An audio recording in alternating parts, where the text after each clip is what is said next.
there's going to be one thing within your package that makes you not a fit for 10 banks. Exactly.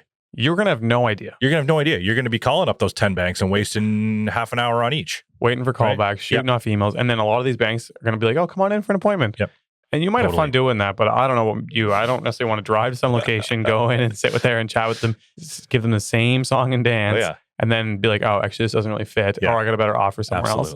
So yeah, comparing loan options, like that pays for itself. That's, I think, how every investor works with a mortgage broker, because they're like, I don't have time for this. Yep. Right? Like I will simply just pay for them to go out and make my comparison for me. Time is money. Let's get efficient, people. Thanks for tuning in to the Canadian Private Lenders Podcast, the show about starting a private lender in Canada, the mortgage industry, and the real estate industry. Your hosts are Neal and Ryan McNeil. Enjoy. All right, everybody, welcome back. It's episode 47 of the Canadian Private Lenders Podcast with your hosts, Ryan and Neal. Neal, how's it going today, buddy?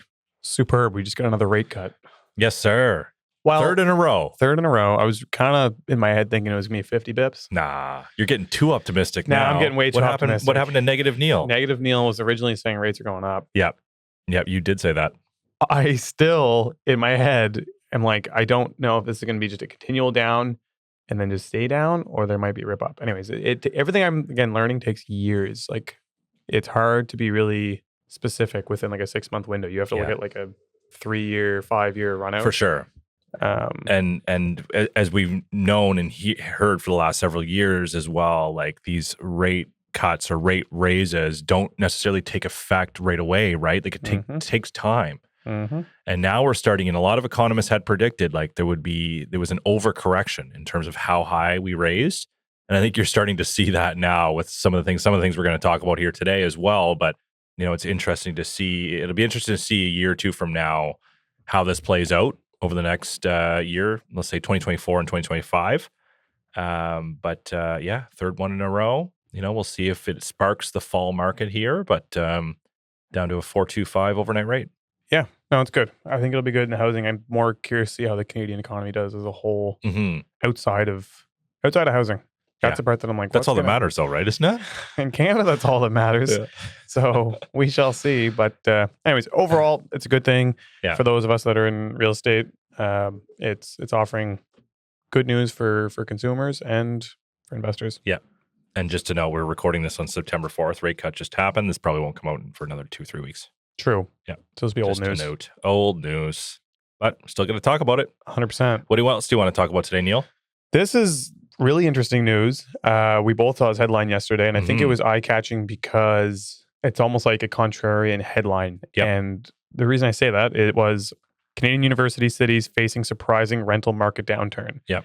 For me, my immediate, when I read that, I'm like, all I've heard, student housing, always going to student housing. It's always like usually the best locations. Those neighborhoods, super stable. Those houses are typically, and that real estate's very high value due to the stability of income. Oftentimes there's like maybe a hospital or high-end research jobs around there. So also the single-family homes trade for good money.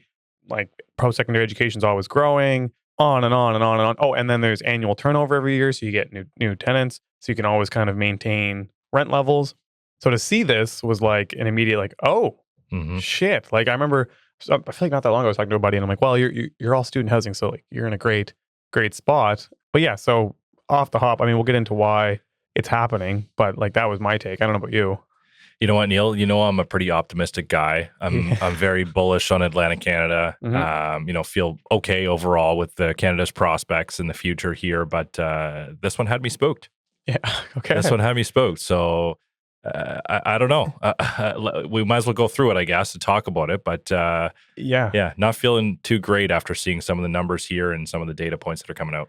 Totally. The other thing is to be spooked here makes sense because Halifax especially is so reliant on students. Totally. We have 4 universities basically on the peninsula. Yep. So it's like we have such a concentration. It's a university of people. Town. Like 50,000 people come into this town, which is like 10% of our population. Yep. Which is insanity. Yep. And so is Fredericton, and so is St. John's too, right? Big university town. Sydney as well. It's going to be interesting to see how this impacts locally, but at least nationally, there's some immediate impact. Yeah.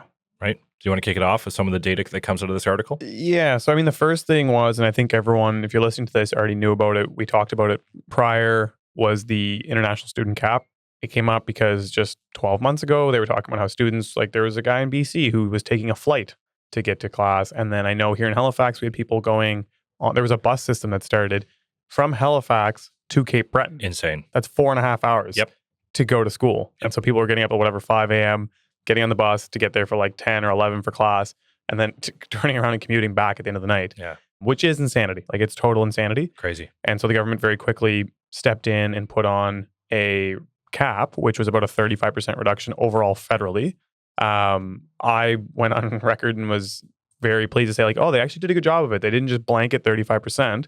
They nuanced it. So places like Sydney here, where they were way over capacity, may have been a 50% cut. And then places that were kind of trending on, like Dalhousie, might have been no cut at all. And actually, Dalhousie did actually have an overall growth in student body for international permits. Okay. So it seemed like they did a really solid job of it. And I still would say that they probably did, because what we're seeing here, I think, is a pullback on excessive inflation in rent valuations and unit counts around schools. Right. But I'd say that was like the very first big item that everyone knows of that is really partially causing this, a big part of it. Yep. And just to put that in numbers here, so a big factor here is the Fed's 35% reduction in international student study permits for 2024. So we're starting to feel that now, especially being into September, the busiest time of year for moves, especially for student housing. 100%. Yeah. The next thing that we saw is the schools themselves whipping up. Like I was seeing this yesterday. I was driving through Dartmouth, and all the local community colleges, NSCC, they were... respect to them. Like they were like, yeah, we got parking lots. We're converting these things into housing. Yep. They went with the quickest tilt up concrete steel frame structures they possibly could. And they made it happen, man. Like those things went up so fast. Yep. Right around the campus. On both, the two that I know of is the Dartmouth, I guess it's a Main Street campus it's called. Yep. Is it Akerley? It's Akerley. It's Akerley, I think. Called which Akerley is very campus. Confusing, but because it's not Akerley's in Burnside. Yeah, here, Akerley's in Burnside, yeah. And then Akerley campus. And then the waterfront campus as well. Yep. Super quickly they had tilt-up buildings. I don't know how many units it created, but it definitely helped ease the burden a little bit. Sure. And so those were open. Like I saw people living in both buildings as of this school year. So that also helps, where there was effectively none on campus for the colleges. Yeah. And so did Dalhousie, and like those, they bought housing and or also built buildings on their campuses. Like I know Dal last year was a crazy construction site. That's interesting. We didn't have this in our notes here, but I wonder if there's been a significant or a faster increase in demand for colleges than there has been for universities, especially with, the international student cap. And I'm assuming most international students would be targeting going to like, the Dalhousies and St. Mary's of the world. But there's such a need locally at home here for more people to get into the trade. So the NSCCs of the world might be still seeing that acceleration, and therefore, the increased housing that's still filling up. I haven't seen talk of it, or a ton of it at least, but I would suspect you're 100% right that a ton of people are going that way. I think even for like people who aren't necessarily coming here on student visas, but just any sort of visa, get here, realize like, okay, I'm getting stuck in this baseline job and I'm seeing where all the availability is. I can't find an office job. You have people that are coming here with a comp sci degree, trying to get established, want to stay here. And like, okay, I very quickly need to pivot, go with a student visa, go to NSCC and get a trade of some sorts that's going to allow me to get employment, gainful employment quickly. For sure. Another thing that was mentioned that's interesting here is stricter financial and work requirements. So the new requirements for international students include higher financial prerequisites and limited work hours, which have further reduced interest in coming to Canada for university. Yeah, so that specifically, basically, the two things that changed was you need to have cash in your account. And I think it was around 10 or 12K before. Now it's $21,000. And you're only allowed to work 24 hours a week. Yeah. That one, is that to like protect local jobs? I guess so. I don't know. That seems super strange. Maybe it's actually, now I'm thinking about it, like, I wonder if it's to force them to bring more money in from outside. Maybe. Because right now, if they come in, they're kind of technically extracting. Like they're coming and they're getting money from our economy and potentially leaving. This reduces the amount of money that they can get from Canadian businesses, and they're having to bring more money into the country. I guess. Maybe. I don't know. Just a thought. I don't know what, because I don't feel like I ever heard any rhetoric of people being like, oh, these international students are taking all of our jobs. So I don't know that it was that mindset. Yeah, they're filling gaps for the most part, would have been my assumption. But totally, working a bunch of jobs that people don't really want to work. And like also, if you're local and you live here full time, working 20 hours a week is not going to suffice. Sure. So this fills in a lot of those temp small positions. Yep. But and maybe that's to force them more into 10 small positions. But the big thing I'm seeing is lower rental rates. Like, yeah, for sure. Again, to what we're talking about, all of this leads to lower rental rates. Yep. Which is the objective. Yeah, it is. I mean, but we were talking before we came on air, and if we're seeing 20% reduction in rental rates, overnight, that could cause some problems in the market. I know within this article, big time. I know within this article they were talking about a rate that was $4,000 last year is now going for $2,700. Talking to a few people who did student housing here said the same thing when I talked to them yesterday. Is stuff that might have rented for $3,500. They're looking at more $2,800. And basically, both the people I spoke with here and the article cites the fact that now they're not looking for students; they're looking for people who can actually afford the units. Yeah. And when it's students, you kind of gouge them because each student looks at themselves individually. Sure. They'll pay some absorbent room rent. Yep.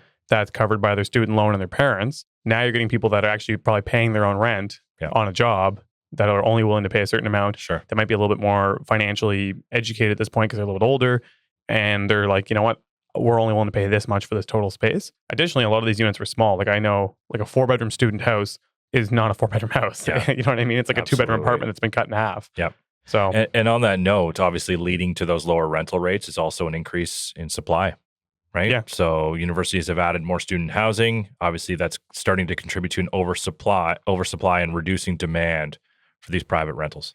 Exactly. Again, it's what was supposed to happen. So I think on the government's front, they're like, this is a success. Yeah. Like we're putting deflationary pressure. Overcorrecting once again. Is it an overcorrection though? I don't Because know. if you look at like what a lot, again, they were studying, they're like in that the unit they talked about was in BC. Yeah. It was up 50% over the last 2 years. And Yeah. now it's cutting back 27%. Yeah. So is it an overcorrection or are they just more normalizing Who knows? what should have been a more regulated rental growth and cost of living growth? You know what I mean? And so I'm like, they're actually, I think, having a lot of success in this. Even as a landlord, I'm like, this sucks, but these rates were psychotic and they didn't make any sense. For sure. Yeah. And you've been saying that for a while. Isn't it interesting that in every year since COVID, it's been like some sort of extreme one way or another? It's up, down, up, down. Well, I mean, right now it's been mostly up. Yeah, true. It's been mostly up. But, if you look at housing, I'd say, 2022 was down in a lot of markets. Like it kind of peaked and then started to fall. And now 2023, it started to maybe level out a little bit in some places, but obviously nuanced by geography. But yeah, this again, all to say, I think with this one, the big is just like student housing has always been, I've heard it even before I was ever in real estate. Yeah. Like my parents would be like, buy property around the universities, or like they'd be like, oh, that person owns 2 or 3 of those big houses next to the school. Sure. And it's like, oh, like they're set for life effectively. Yeah. And then it's like, oh, now you see this. Like there is still market swings. Yeah. I mean, that's interesting too, because I'd say historically from a lender's perspective, student housing wasn't the most attractive asset, right? Because obviously you got high turnover, you get more risk of damage. Potential damage. Yeah. Not that university students like to drink and party or anything, but more recently in the last couple of years, I think lenders the appetite's increased for student housing, right? Because it's been looked at, like you said, as that more stable asset for so many years. And now, of course, it sounds like we're going to destabilize there too. And I think turnover in the last, I haven't been in it long enough to know, but I know in the last 5 years that I've been in it, turnover is a good thing. Yeah. Like they want to see high turnover. Yeah. Because that means that you're able to get your rents to where they need to be. Fair enough. I think maybe over the next 5 years, turnover, it's going to go back to where it was, which is turnover is a bad thing. Yeah. And you want to see stability in a portfolio. Yeah. So I think that's where some of the interest came. But anyways, long story short, I think student housing is still a great opportunity. And this might provide an opportunity to buy some up. Absolutely. But again, you need to put in reasonable rental rates. If you're putting in these insane inflated rates and it's just making you a 4% cap or you're just breaking even, it probably doesn't make sense because if you have a 35% cut on rents, now you're going to be upside down in that place for a lot of years. Exactly. So I've been in the private lending game for a while, and let me tell you, Mortgage Automator is the ultimate software for private lenders. It's been a total game changer for our business. I've scaled 2 private lending companies, and I couldn't have done it without this software. The Mortgage Automator team truly understands the challenges we face, and they're constantly thinking ahead.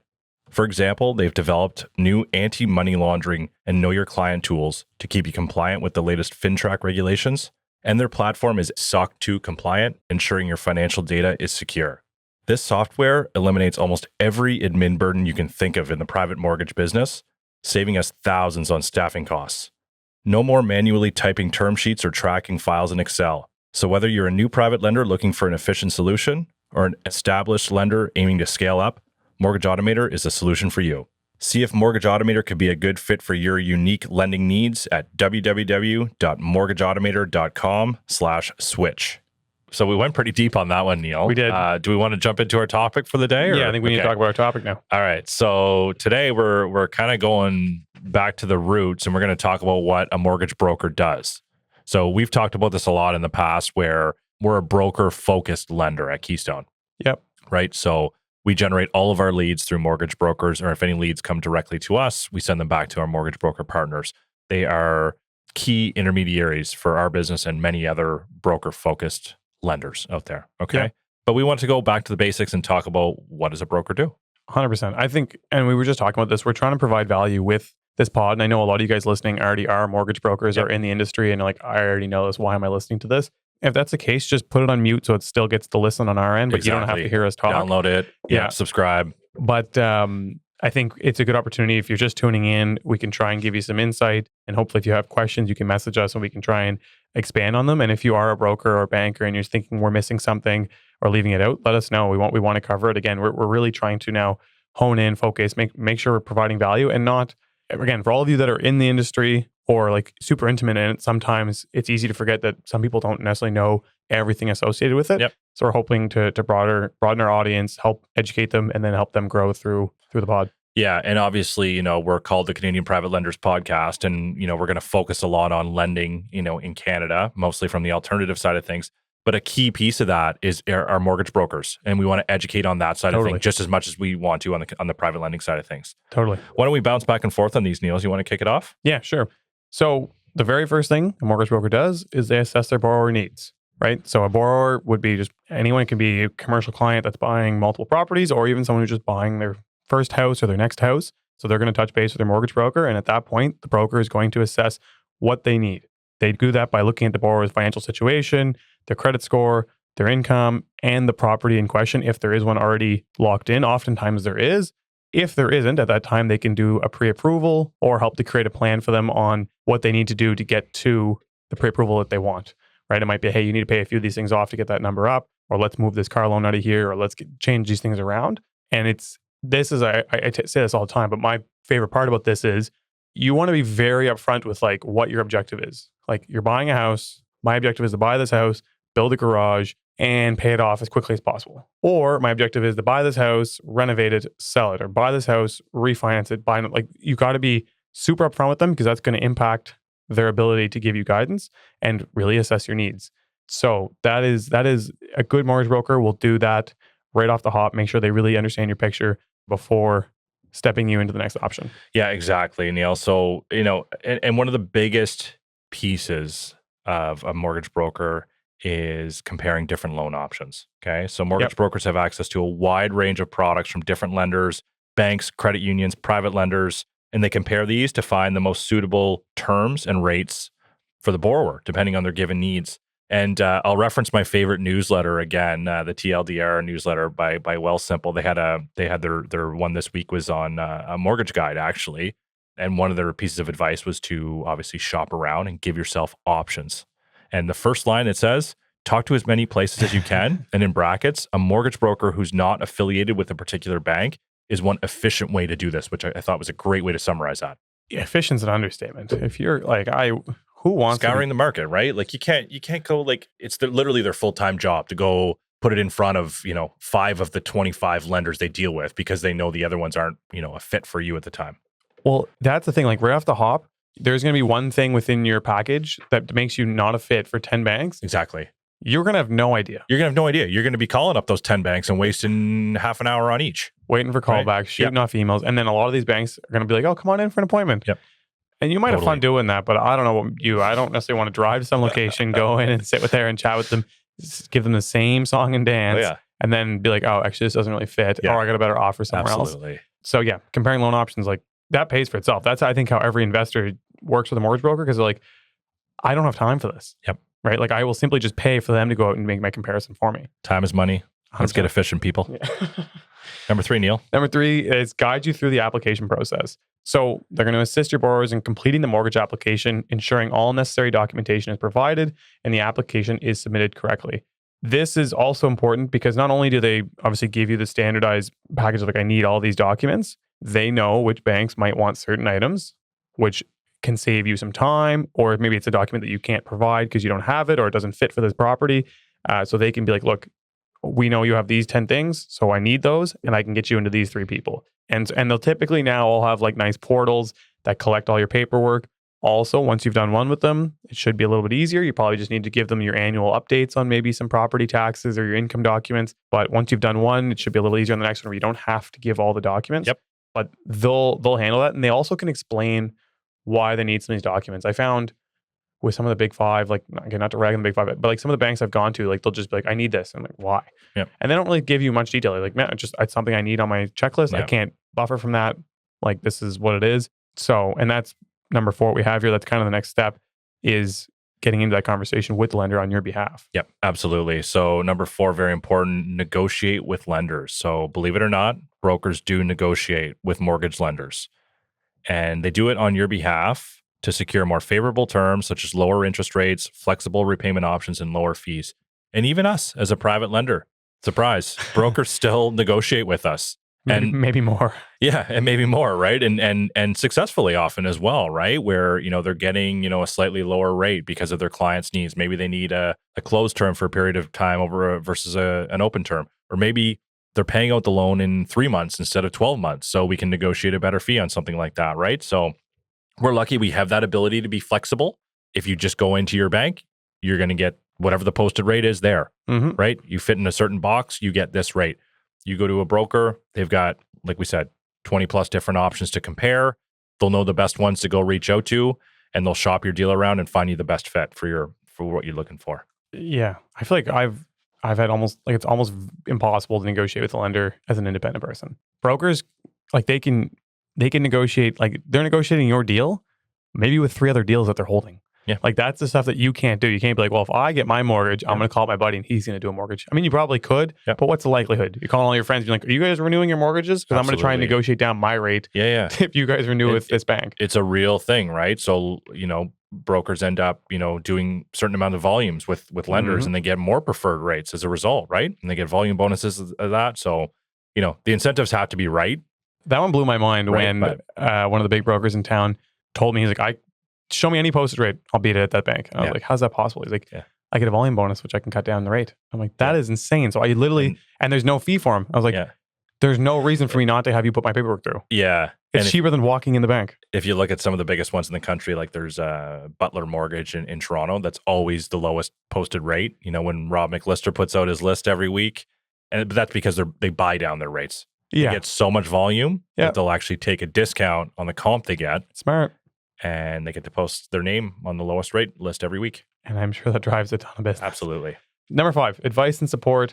So they provide ongoing advice throughout the mortgage process, helping borrowers understand the implications of different loans, fixed versus variable rates, and other considerations. This is something that I think a lot of people shy away from and don't really want to ask the question. And especially, again, when you walk in somewhere, I think a lot of people end up just signing what's suggested to them. And I always remind everyone, I'm like, you're not against the bank, but they're a business.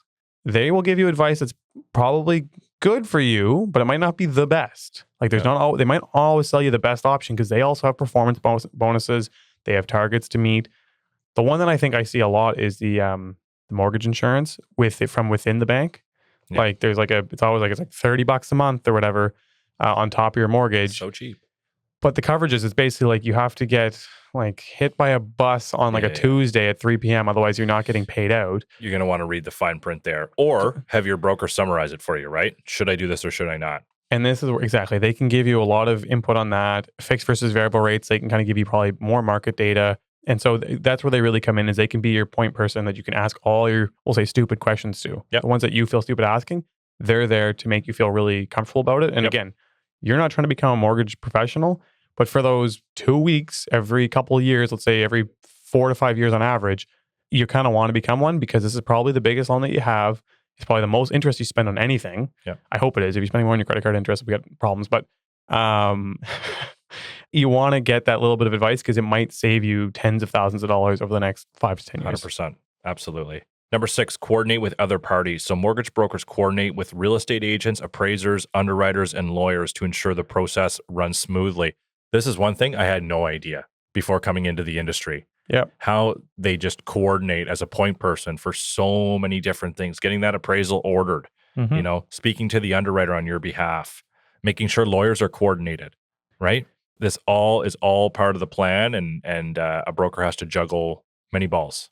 My favorite part about this is, because I will say, I found a lot of the bigger banks will also do a lot of this for you. The nice part with the broker is you can get a little more engaged sometimes if you want to. Like as an investor, it was nice to be able to be engaged, maybe meet the appraiser, understand who it is, chat with the lawyers, like those kinds of items. Whereas with some banks, I found it's just like, nope, very close. This is the person. This is what it is. You can't see your report. You can't do this. You can't do that. So they'll do the coordination, but they also allow you to be like, this is the person. You can chat with them. Here's a report. Take a look. Let's have a conversation about it. Especially if you're doing like anything that's not, strict purchase or purchase or refinance, right? Like if it's any sort of like renovation loan, refinance, a purchase plus improvements, anything like that. Like you're going to want to be able to talk to the appraiser and say, this is what I'm doing. And I'm going, high end on this finish, or I'm going, medium end on this finish or whatever, right? So that's kind of taken into account, because otherwise they're just going to pick a number and go ahead with that. And that's all your loan's going to be based off. 100%. And it helps you understand. Again, you don't necessarily want to become a professional in this. And it's like not your industry, but it gives you the opportunity to understand the things you want and leave all the other stuff in their hands. Yep. Number 7, the final, close the loan. Once everything's approved, you've agreed to everything, you've signed off, they help you finalize it on the day of closing. If there's issues, like you have someone you can call. It's not just like the stressful thing of like lawyers saying, oh, no dice, or not being able to get a hold of your banker because they're typically booked all day, which makes sense, but they're just involved in that process and they can sometimes help. Like I've had it where we've come to closing and then some new stipulation or requirement comes up and I'm able to tell my broker like, hey, can you just ask them to like waive that? Because it's going to be impossible for me to get that. It's going to take 3 weeks and it has no value. And they'll come back and be like, yeah, no problem. And it's waived. Next thing you know, you're funded. Totally. So again, it's just nice to have that person working with you that is their industry. That is their piece. And so, I mean, it sounds like we're selling mortgage brokers. We're supposed to be telling them what they do, but this is what they do. And it's really good. Honestly, it's a great service. And the favorite part is like, typically they should get paid by the bank that you're borrowing from. The lender. But I mean, there's sometimes, and depending on what type of lender you're using, you may have to pay a fee to them, but it shouldn't be more than like a percentage. Yep. Right? Pretty much. Which oftentimes is really worth its weight in gold. They can almost, not always, but they can cover it by getting a better term or a better rate. And so they typically pay for themselves. Yeah, absolutely. Last one. Yeah. You got it? Oh, okay. So we have overall mortgage brokers simplify the mortgage process, helping borrowers find the best loan for their needs and guide them from the application to closing. Yep. So it's a full 360, everything you need, and a one-stop shop, which is really the key here, saving you time and ideally saving you money in the long term, right? 100%. We should do one. And again, I would love for someone to message me or comment on how to become a mortgage broker. Yeah, totally. I think people would be interested in that. I even would like to know the very nuanced details of it. I know it at a high level, but it'd be cool to have a broker come on and just explain the process of getting their license and being able to trade. Absolutely. That's a great idea. Hand Put money that up. on the list. Easy money. Keep doing it. Thanks to our sponsor, Mortgage Automator. And thanks everybody for listening. Tune in next time. Cheers. Hey guys, it's Neal and Ryan, your co-host and your co-founder at Keystone Capital and Director of Investor Relations. I'm also a real estate agent, real estate investor, and business owner. And your co-host here, Ryan McNeil. I'm the co-founder and president of Keystone Capital Group. Keystone Capital Group is licensed under the Mortgage Regulations Act of Nova Scotia, license number 3000549, and through FCMB, license number 88799. And keep in mind, the views of this podcast are for informational purposes only and is not financial advice.